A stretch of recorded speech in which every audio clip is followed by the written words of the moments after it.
Good afternoon everyone. आज हम नया टॉपिक शुरू कर रहे हैं। Area of triangle, perimeter of triangle आपको याद है? Sum of sides, very good. Types of triangles किस किस को याद है? ओके, मैं जिससे पूछूं वही बताए। चलो आज पूनम बताए, ट्रायंगल्स कौन कौन सी होती हैं? कौन कौन सी? कांति कुमारी को पता है? नाम बताओ। नाम बताओ। आपको याद नहीं? कांति कुमारी आपको याद है? शिवानी को? राजदीप आपको याद है? ट्रायंगल्स तीन तरह की होती है। कौन कौन सी होती है ट्रायंगल्स? कौन सी दो पता है? ओके, मैंने आपको उस दिन बताया था, अब ध्यान से सुन लो। स्केलिन। अच्छा ये बताए, अनमोल ठीक है, स्पेलिंग गलत है। किसको याद है? किस किस को याद है? सिंपी को याद है? नहीं। सलोनी आप बताओ। ये नहीं नहीं, आइसोसलस, इक्विलेटरल और स्केलिन। स्केलिन कौन सी होती है? नो नो, वो आइसोसलस होती है। नहीं, वो इक्विलेटरल होता है। अब आप लोग नोट कर लो, सब बच्चे नोट करें। सब बच्चे नोट कर लो, स्केलिन वो होती है जिसमें तीनों साइड, वैसे मैंने करवाया हुआ है नोट आपको पेरीमीटर का चैप्टर में। स्केलिन वो होती है जिसमें तीनों साइड्स अलग अलग होती हैं, डिफरेंट होती हैं आपस में। हाँ चलो, अगर नोट नहीं किया किसी ने तो अभी कर लो। स्केलिन, SCALENE, स्केलिन वो होती है जिसमें सारी साइड्स डिफरेंट होती हैं, आपस में अलग अलग होती हैं। कर लिया नोट? SCALENE, scalene. ठीक है, इसमें तीनों साइड्स अलग अलग होती हैं। दिया, मैं स्केलियन ट्रायंगल के बारे में बता रही थी। लो अब आ रहे हैं बच्चे लेट लेट। अभी हम बात कर रहे थे स्केलियन ट्रायंगल की। स्केलियन, SCALENE स्पेलिंग होते हैं। स्केलियन वो ट्रायंगल है जिसमें तीनों साइड्स अलग अलग होती हैं, आपस में सेम नहीं होती। जैसे मान लो एक 3 सेंटीमीटर है, दूसरी 4 सेंटीमीटर, तीसरी 5, तीनों अलग अलग सेंटीमीटर, लेंथ अलग है तीनों की, इसको स्केलियन बोलते हैं। और आइसोसलस वो ट्रायंगल होती है जिसमें दो साइड सेम होती हैं। आइसोसलस, ISOSCLEOUS, आइसोसलस वो ट्रायंगल है जिसमें दो साइड्स इक्वल हैं और तीसरी बराबर नहीं है। जैसे 4 4 सेंटीमीटर की दो साइड और तीसरी 5 सेंटीमीटर की। उसके बाद तीसरा नंबर पे इक्विलेटरल। आइसोसलस की स्पेलिंग लिख लिए,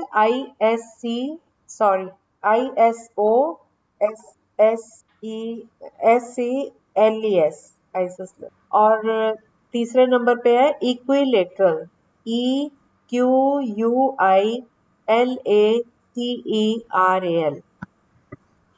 इक्विलेटरल वो ट्रायंगल है जिसमें तीनों साइड्स बराबर हैं, जैसे तीनों ही 5 5 सेंटीमीटर की हो साइड्स। ठीक है, ये तो मैंने आपको टाइप्स बताई हैं अकॉर्डिंग टू साइड्स, साइड्स के अकॉर्डिंग है। बाकी वो एंगल्स के अकॉर्डिंग हम फिर आएंगे उसपे। ठीक है, अभी ये तीन याद रखो आप लोग। अब मैं आपको फॉर्मूला करवा रही हूँ। कोई भी ट्रायंगल हो, चाहे इक्विलेटरल हो, चाहे आइसोसलस हो, चाहे स्केलियन हो, अगर आपको उसका बेस, बेस मतलब नीचे जो हम एक लाइन ड्रॉ करते हैं ट्रायंगल बनाने के लिए, बेस हॉरिजॉन्टल लाइन होती है, सीधी रेखा एक खींचते हैं, ये बेस होता है। बेस मतलब उसका तला। ठीक है, जैसे आपके पैर हैं, पैरों का तला बोलते हैं ना, नीचे जो जमीन को टच कर रहे हैं। ऐसे ये ट्रायंगल जो सबसे नीचे वाली लाइन एक ड्रॉ करते हैं ट्रायंगल बनाने के लिए, उसको हम बेस बोलते हैं। बेस मतलब तला, BASE, बेस। ठीक है, अब ये एक रेखा सीधी खींच के उसके दोनों कोनों से एक रेखा खींचेंगे ऊपर को। जैसे मान लो हमने एक नीचे सीधी रेखा खींची, कैपिटल ए लेफ्ट वाला कोना और राइट वाले कोने को कैपिटल B नाम दे दिया मैंने। ठीक है, अब A से एक लाइन ऊपर जाएगी और B से भी एक लाइन ऊपर जाएगी और दोनों कहीं ना कहीं मिलेंगी आपस में। तो जहां वो मिलेंगी आपस में, उस पॉइंट को C का नाम, कैपिटल C का नाम दे दिया। तो ये हमारी ट्रायंगल बन गई ABC। AB इसमें बेस है और A से एक लाइन गई ऊपर, B से एक लाइन गई, दोनों आपस में जहां कट करेंगी, जहां मीट करेंगी, वो ट्रायंगल का तीसरा पॉइंट आ गया, C। ओके, ठीक है, A, B और C ये कोने हो गए ना ट्रायंगल के। ट्रायंगल तो सबको पता है ना क्या होती है, किसी को अगर नहीं पता तो बताओ। सबको पता है? ठीक है, तो ये ये जो कॉर्नर्स है ना इसके ए बी और सी, इनको हम बोलते हैं वर्टिसेस, VERTICES, वर्टिसेस। वर्टिसेस के आगे लिखो capital A comma capital B comma capital C. अब आप नोट कर लो, ट्रायंगल बना लो एक अपने पास, उसमें ए बी बेस बनाओ, उसके नीचे बेस लिखो, और ए और बी से जो ऊपर को दो लाइंस गई हैं और सी पे मीट की हैं, वो इसको ट्रायंगल को, त्रिभुज को कंप्लीट कर रही हैं। तो सी तीसरा कोना हो गया, कॉर्नर हो गए ना, ये ए बी और सी तीनों कॉर्नर्स हैं। तो इनको हर एक को हम वर्टेक्स बोलते हैं। ए भी एक वर्टेक्स है, बी भी, पॉइंट बी जो है वो भी वर्टेक्स है, और पॉइंट सी भी वर्टेक्स है। VERTEX वर्टेक्स है, ए वर्टेक्स बी वर्टेक्स सी। वर्टेक्स का प्लूरल, इंग्लिश में आप प्लूरल पढ़ते हो ना, बहुवचन पढ़ते हो ना। हाँ, तो एक के लिए वर्टेक्स यूज होता है और बहुत सारे के लिए, एक से ज्यादा के लिए बहुवचन में ये वर्टिसेस बन जाता है। VERTICES वर्टेक्स का प्लूरल, प्लूरल बोलते हैं ना, वर्टेक्स एक के लिए यूज होता है और वर्टिसेस बहुत सारे के लिए, एक से ज्यादा के लिए। तो वर्टिसेस VERTICES। अगर हम कहें कि ए बी और C, these are vertices of the triangle, और वर्टेक्स ए भी वर्टेक्स है, बी भी वर्टेक्स है और सी भी वर्टेक्स, एक एक लेते हैं तो वर्टेक्स है, इकट्ठे बोलते हैं तो वर्टिसेस बन जाता है। ठीक है, अब तीन चीजें आपको पता चल गई, ए बी सी पॉइंट्स हैं, ठीक है, ये वर्टिसेस हो गए। और ए बी और बी सी और सी ए, ये तीन इसके ट्रायंगल की साइड्स हैं, और जो नीचे वाली साइड है उसको बेस बोलते हैं, BASE, बेस। ठीक है, अब बेस के सामने ए बी बेस है, तो बेस के सामने पॉइंट है सी, सी से एक लाइन परपेंडिकुलर ड्रॉ करें ए बी पे। परपेंडिकुलर जानते हो क्या होता है? लंब बोलते हैं, हिंदी में इसको लंब बोलते हैं, इंग्लिश में इसको परपेंडिकुलर बोलते हैं। सी से एक ऐसी रेखा जो ए बी के ऊपर आके एक पॉइंट डी पे मिलती है, और ये जो सी डी है ये परपेंडिकुलर है। परपेंडिकुलर मतलब ये ए बी के साथ 90 डिग्री का, 90 डिग्री का एंगल बना रहा है। C D perpendicular to A B. C D को हम परपेंडिकुलर भी बोलते हैं, अल्टीट्यूड भी बोलते हैं। अल्टीट्यूड के स्पेलिंग लिखो, ALTITUDE, अल्टीट्यूड। अल्टीट्यूड बोलते हैं परपेंडिकुलर, PERPENDICULAR। परपेंडिकुलर के स्पेलिंग फिर से बोल देती हूँ, PERPENDICULAR,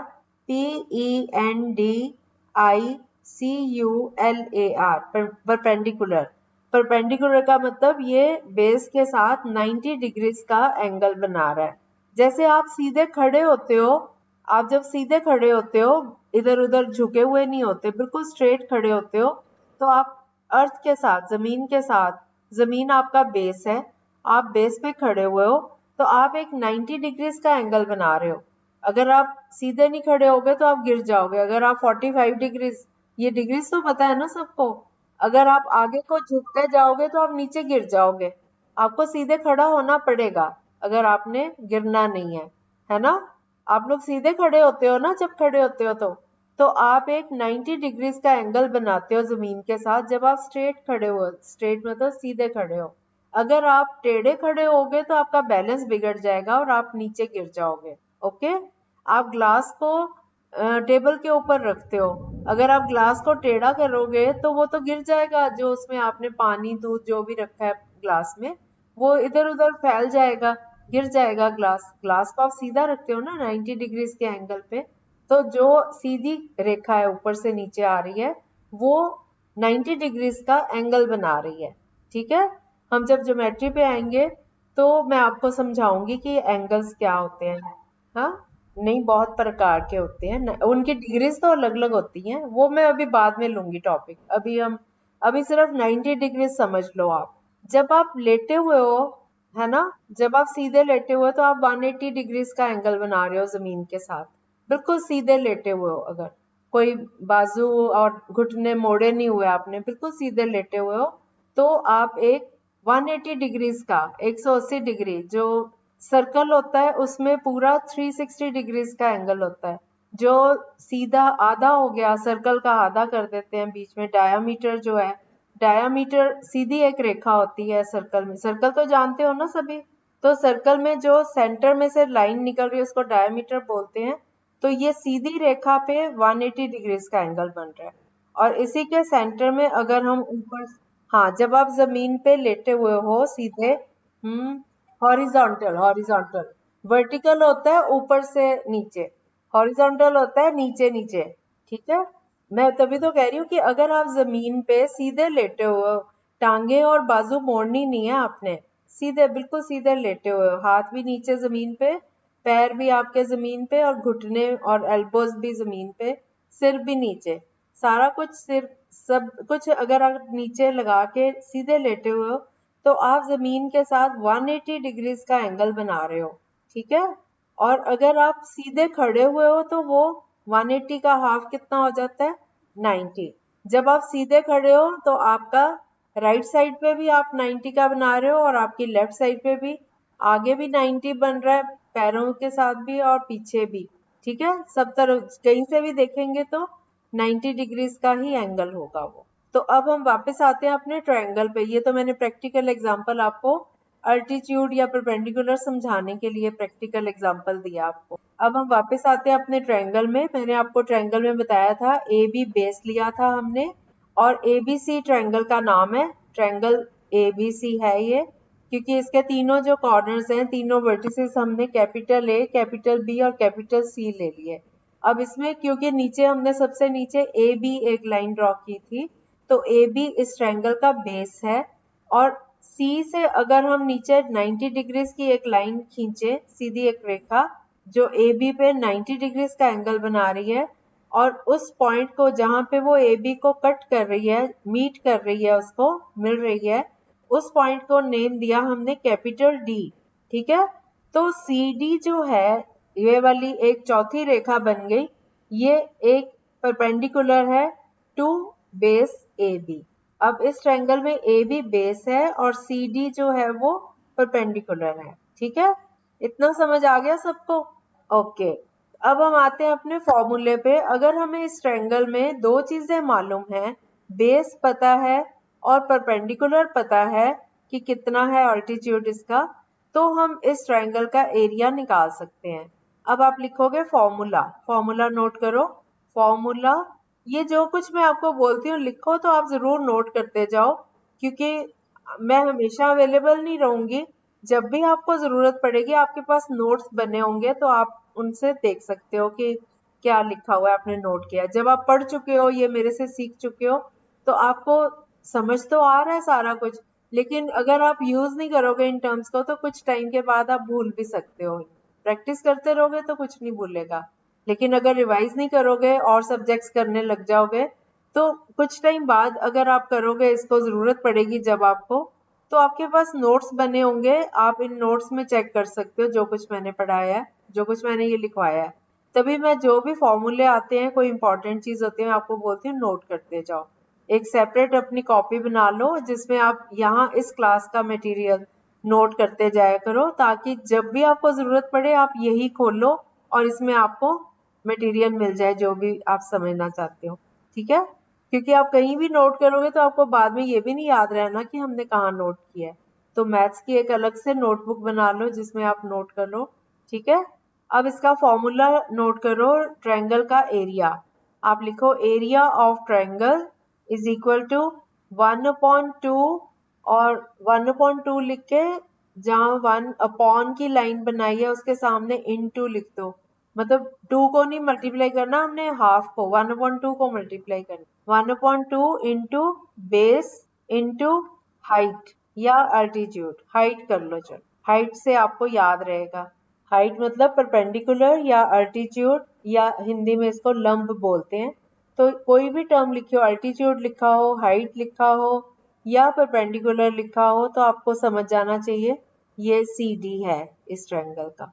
और आपको हर बार जरूरी नहीं ए बी सी ट्रायंगल होगी, पी क्यू आर भी हो सकती है, एक्स वाई जेड हो सकती है, कुछ भी, डब्ल्यू एक्स वाई हो सकती है, पी क्यू आर हो सकती है, कोई भी ट्रायंगल। आपने बस वो ध्यान देना कि बेस क्या है और उसके ऊपर हाइट या अल्टीट्यूड कितना है। फिर ये आपने फॉर्मूला लगा देना 1/2 इंटू बेस इंटू हाइट। हाँ बोलो गरिमा क्या।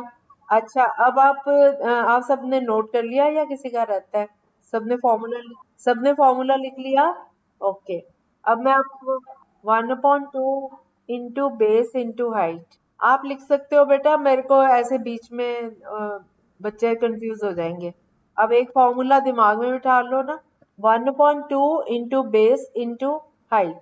अब मैं आपको क्वेश्चन देती हूँ। मान लो बेस 10 सेंटीमीटर है। आपको एक क्वेश्चन दे रही हूँ। मान लो बेस 10 सेंटीमीटर है और हाइट 5 सेंटीमीटर है। तो एरिया निकालो। 200 कैसे 1/2 को मल्टीप्लाई कर रहे हो बेस इंटू हाइट। ओके ये सेंटीमीटर। बताओ भाई इसको हाइट। बच्चों एक बात बताओ आप लोग मैं 4-5 बार बोल देती हूँ फिर भी आप लोग बाद में पूछते हो हाइट कितनी ये कितना वो कितना। आप लोग कान खोल के बैठो ध्यान से सुनो और नोट करो। नहीं जैसे मर्जी बना लो ट्रायंगल वैसे ही बनाओ और उसमें परपेंडिकुलर ड्रॉ करो। आपने तो सीधा ही उसको परपेंडिकुलर एसी को परपेंडिकुलर बना दिया गलत है। मैंने बोला सिंपल सिंपल। आपने राइट एंगल क्यों बनाया ए पे। मैंने आपको दिया कोई ए पे राइट एंगल नहीं सही ना बेटा यही तो बोल रही हूँ गलत है ये।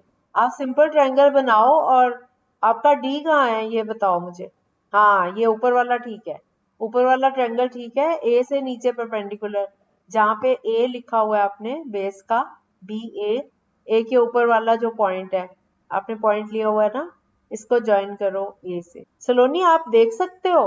हाँ यस तो फिर आपका मेथड और तरह का होता है आप इस तरह बीच में नहीं डिस्टर्ब करो ठीक है। आप मुझे बाद में व्हाट्सएप पे ऐसी चीजें पूछ सकते हो क्योंकि बाकी बच्चों को ये ऐसे ड्रॉ नहीं करना आएगा। वो फिर डिस्टर्ब होते हैं आप बार बार फोटो दिखा रहे हो मुझे। मैंने राइट एंगल ट्रायंगल करवा दिया आपको। फिर बेटा बाकी बच्चों को प्लीज डिस्टर्ब नहीं करो। हाँ जी क्या आंसर आया 100 कैसे। नहीं रुको अभी। तो टू टू नीचे है। टू नीचे और बेस और हाइट ऊपर है। उनकी आपस में कटिंग होगी क्या मल्टीप्लाई होगा। टू डिनोमिनेटर है बेस और हाइट जो है वो न्यूमरेटर है। वन चलो मैं एक क्वेश्चन करवाती हूँ अगले आप अपने आप करना सब बच्चे ध्यान से सुनो। 1/2 इसमें 1 ऊपर है और 2 नीचे है। ठीक है न्यूमरेटर 1 है और डिनोमिनेटर 2 है। अब न्यूमरेटर की लाइन में ही मल्टीप्लाई करना है बेस इंटू हाइट। तो आपका आ जाएगा 1/2 इस सारे को गुना कर रहे हो आप मतलब 1 को गुना कर रहे हो 2 तो नीचे रहेगा ना डिनोमिनेटर है। न्यूमरेटर को मल्टीप्लाई करना है 1 इंटू बेस की जगह 10 लिखो हाइट की जगह 5 लिखो। तो ये आ गया 1 इंटू 10 इंटू 5 डिवाइडेड बाय 2। अब 2 की 10 से कटिंग करो 2 1 इज 2 2 5 आर 10। तो नीचे डिनोमिनेटर का 2 खत्म हो गया 1 आ गया नीचे। ऊपर हमारे पास 1 इंटू 5 इंटू 5 तो 5 5 जार 25। तो इसका आंसर आ गया 25 सेंटीमीटर स्क्वायर। अब समझ आ गया सबको। 1/2 इंटू 10 इंटू 5 2 और 10 की कटिंग होगी क्योंकि 2 डिनोमिनेटर है और न्यूमरेटर में 1 इंटू 10 इंटू 5 3 डिजिट्स ऊपर है। तो 2 की 10 से कटिंग करो 2 1 इज 2 2 5 जार 10। तो ऊपर आ गया 5 5 जार 25 सेंटीमीटर स्क्वायर। अब समझ आ गया सबको। बाकी सबको समझ आ गया सिर्फ पूनम नहीं पढ़ने आई हुई यहाँ। किसको नहीं आया। सबको आ गया इसका मतलब जिसको नहीं आया बोलो। ओके क्या नहीं आया। आप लिखो अपने पास 1/2 और ऊपर 1 ये जो 1 है इसके सामने इंटू बेस बेस की जगह 10 लिख दो। तो ये हो गया 1/2 और ऊपर इंटू 10 इंटू 5 हाइट की जगह 5 आ गया ठीक है। अब आपके पास न्यूमरेटर जो है वो आ गया 1 इंटू 10 इंटू 5 और डिनोमिनेटर है 2। अब 2 की 10 से कटिंग करो 2 1 इज 2 2 5 जार 10। 10 को काट के 5 लिख लो। अब 5 इंटू 1 कितना हुआ इंटू 1 25 को मल्टीप्लाई करो 1 से कितना आया गरिमा। हाँ तो 25 सेंटीमीटर स्क्वायर आंसर आ गया। अब समझ आया। अब अगला क्वेश्चन करो सब बच्चे करेंगे और जिससे मैं पूछूंगी आपने सिर्फ ये बताना है पहले कि मेरा हो गया। कोई भी बच्चा आंसर नहीं बोलेगा ठीक है। फिर मैं जिससे पूछूंगी वही आंसर करेगा। अगला क्वेश्चन है बेस बेस 18 सेंटीमीटर्स और height 4 centimetre, base 18 centimetre, height 4 centimetre. अब जब हो जाए तो मुझे बताना हो गया बस। ओके ओके, जिस जिसका होता जाए बताते जाओ कंप्लीट। ओके, कांति कुमारी आपका हुआ। कांति, गरिमा, गरिमा का हो गया। शिवानी आप आंसर बोलो। शिवानी, नहीं। दिया आप बोलो। ओके। सिंपी, 32 किस किसने बोला? हाँ, यस। और आया कितना था? 18 टू जार, शिवानी 36। तो 36 आएगा क्योंकि 1/2 को मल्टीप्लाई करो 18 इंटू 4 से, तो 4 और 2 की कटिंग कर दो, 2 टू जार 4। अब ऊपर हमारे पास आ गया 1 इंटू 18 इंटू 2। गरिमा आपका कितना आया? चलो वो तो एक ही बात है, 9 4 जार भी 36 ही है। हाँ, चलो अगला क्वेश्चन लिखो। अगला क्वेश्चन करो। बेस 100 सेंटीमीटर और हाइट 25 सेंटीमीटर। ओके, सलोनी का कितना आया? सलोनी हो आप? पूनम बताओ अब क्या? Square, centimetre square. सबका यही आया आंसर? गुड। अब अगला क्वेश्चन, हाँ बोलो। नेक्स्ट क्वेश्चन करो। बेस 15 सेंटीमीटर और अल्टीट्यूड 8 सेंटीमीटर। हाँ, base 15 centimetre, altitude 8 centimetre. Okay, अब तो गरिमा का भी हो गया होगा। गरिमा का हो गया। अच्छा, ओके। गरिमा हुआ कि नहीं? कांति आपका? आज बच्चों की कोई क्लास शुरू हुई है? एक दो बच्चों का मैसेज आया था हमारी क्लासेस होती हैं इस टाइम पे। शिवानी आप 10th के तो नहीं हो? 10th की हैं आप लोग? 12th? तो ये 10th की क्लास हो रही है। कोमल भी कह रही थी कि मैं नहीं आ पाऊंगी, और भी 2-3 बच्चों ने बोला था। किरण कुमारी, इन दो के तो मैसेज आए थे, और भी 2 बच्चों के आए थे। ओके। गरिमा आप तो हो गया होगा इतनी देर में। 120 कैसे आया? फॉर्मूला क्या लगाया आपने? चलो पूनम आप बता दो इसका। किस किस का आया 60 सेंटीमीटर स्क्वायर? इतने बच्चों का आया तो ठीक ही होगा फिर तो, है ना? सबका आ गया 60 सेंटीमीटर स्क्वायर। Very good. 1/2 को 15 इंटू 8 से मल्टीप्लाई करो। 2 की 15 से तो कटिंग हो नहीं रही, 8 से हो रही है, तो 2 को 8 से काटो। 2 4 8। अब 15 इंटू 4 60। आप सीधा ही गरिमा 15 को 8 से मल्टीप्लाई करो। 1/2 का फॉर्मूला नहीं लगा रहे हो, इसलिए आपका 120 आ रहा था। 1/2 भी तो है ना, कटिंग करोगे। ओके, चलो अगला क्वेश्चन। अब मैं आपको जो दे रही हूँ ध्यान से सुनो। बेस 1.5 मीटर्स और अल्टीट्यूड 0.8 मीटर्स। सलोनी क्या है आपका? और किसने कर लिया? मैं बाद में बताती हूँ सही है कि गलत है, बाद में। अब नहीं बाद। ओके, और बच्चे भी कर ले, फिर मैं बताती हूँ गलत है कि सही है। ओके, और बच्चे सब अपना अपना आंसर बताएंगे, इधर उधर से सुन के नहीं बताएंगे। ओनली 8। ओके, और सिर्फ 8 आया। ओके, आप जो डेसिमल है ना उसको डेसिमल को हटा के अपॉन 10 भी कर सकते हो, फिर आपको ज्यादा इजी लगेगा, गलती नहीं होगी। जैसे 1.5 है तो इसको आप 15 अपॉन 10 लिख सकते हो। 0.8 है तो डेसिमल हटा के उसको फ्रैक्शन फॉर्म में लिख सकते हो, 8 अपॉन 10 हो जाएगा। जितने नंबर से पहले डेसिमल होता है उतनी जीरोस लग जाती, इस तरह से भी कर सकते हो आप। बताती हूँ अभी। अच्छा, सिंपी का कितना आया? इसको करने के दो मेथड हैं। एक तो है कि मीटर्स में ही रहने दो और डेसिमल को हटा के अपॉन 10 कर दो वहां पे। डेसिमल नहीं, गलत है। एक तो ये मेथड है और दूसरा है कि मीटर्स को सेंटीमीटर्स में कन्वर्ट कर लो। दोनों तरह से निकल आएगा। बताती हूँ अभी। सबने बता दिया अपना आंसर? हाँ जी। अमित बोलो। बोलो बोलो बोलो, आंसर क्या आया अब आपका? हाँ हाँ ठीक है, आप ही का ठीक है, बाकी सबका रॉन्ग है आज। Very good. देखो, इसमें पता है क्या करना है? मैंने आपको बोला दो तरह से कर सकते हो। एक तो ये है कि इनको मीटर्स में ही रहने दो, तो आंसर आएगा स्क्वायर मीटर्स में। और अगर आप इनको सेंटीमीटर्स में कन्वर्ट करते हो तो स्क्वायर सेंटीमीटर में आएगा। अभी पहले मैं आपको बताती हूँ कि अगर इसको मीटर्स में ही रहने दें। अब ये आएगा, फॉर्मूला लगा 1/2 into base into height, 1/2 into 1.5 into 0.8। अब डेसिमल को हटा लो, उसकी जगह उसको अपॉन करके जितने नंबर से पहले डेसिमल होता है उतनी नीचे जीरोस आती हैं। अगर ये नंबर होता 0.15 तो हम इसको लिखते 15/100, 2 जीरोस आती, क्योंकि 1 और 5 दो नंबर से पहले डेसिमल है। अब ये 1.5 है तो ये बन गया 15/10, ठीक है। इसी तरह से 0.8 को हम लिखेंगे 8/10, तो ये हमारा बन गया 1/2 इंटू 15/10 इंटू 8/10। हम 10 की कटिंग नहीं करेंगे, उसको बाद में डेसिमल के लिए छोड़ देंगे। सिर्फ 2 की 8 से कटिंग हो रही है, 2 4s are 8। अब 15 को 4 से मल्टीप्लाई करो तो 60 आ गया और नीचे आ गया 100। 60 की और 100 की एक एक जीरो आपस में कट गई, तो ये आ गया 6/10। 6/10 होता है 0.6, तो हमारा आंसर आ गया 0.6 मीटर स्क्वायर, ठीक है। 0 क्या, ऊपर तो था ही नहीं, ये नीचे है ना 10, तो नीचे है 6/10। मतलब अगर 6/10 है, ये फ्रैक्शन फॉर्म है, अगर इसको आपने डेसिमल फॉर्म में लिखना है तो एक नंबर 0 एक ही है ना, तो इसका मतलब एक नंबर से पहले डेसिमल लगा देंगे तो 10 हट जाएगा नीचे, ठीक है। और इससे भी सिंपल अगर रखना है आपने, तो आप 1.5 मीटर को 10 से मल्टीप्लाई करो, 100 से मल्टीप्लाई करोगे तो ये 150 सेंटीमीटर बन गया, और 0.8 को 100 से मल्टीप्लाई करोगे तो ये 80 बन गया। लेकिन मेरे को लगता है ये वाला पहले वाला ज्यादा आसान है, उसको सेंटीमीटर में करो वो लंबा भी आएगा आंसर, है ना। ये वाला बेटर है मेथड जो अभी करवाया। ओके, चलो अगला क्वेश्चन करो। Base 32 centimetre, altitude 105 millimetre.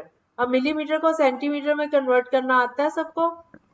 105 को 10 से डिवाइड कर दो तो ये सेंटीमीटर्स बन जाएंगे, 10.5। चलो अब आप नोट करो, बेस 32 सेंटीमीटर और हाइट 10.5 सेंटीमीटर्स, कितना आया स्क्वायर। ओके, वेट करो, बाकी बच्चे भी कर ले, फिर मैं बताती हूँ गलत है कि सही है। 1/2 को मल्टीप्लाई करो 32 से इंटू 10.5, कितना आया।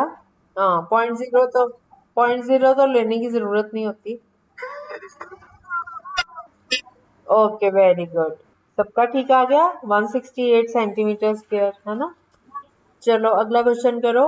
Base 18 centimetre, altitude 3.5 centimetre. Okay, कितना आया। अनमोल का कितना आया। Okay, very good very good, अब तो जीनियस हो गए बच्चे, वेरी गुड। अगला क्वेश्चन करो। गरिमा आपका अभी भी नहीं आया, गरिमा ऑन करके घूमने चली गई।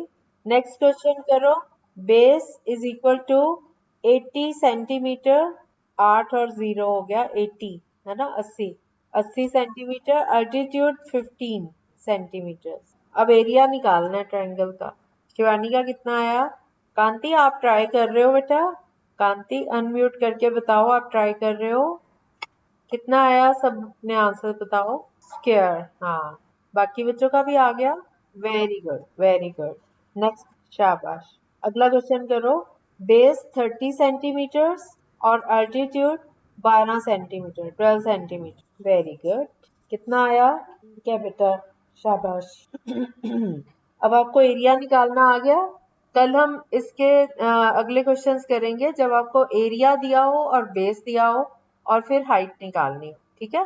तो जितना आज किया है पहले इसकी प्रैक्टिस करके आना सब। Okay, bye bye. ओके बेटा।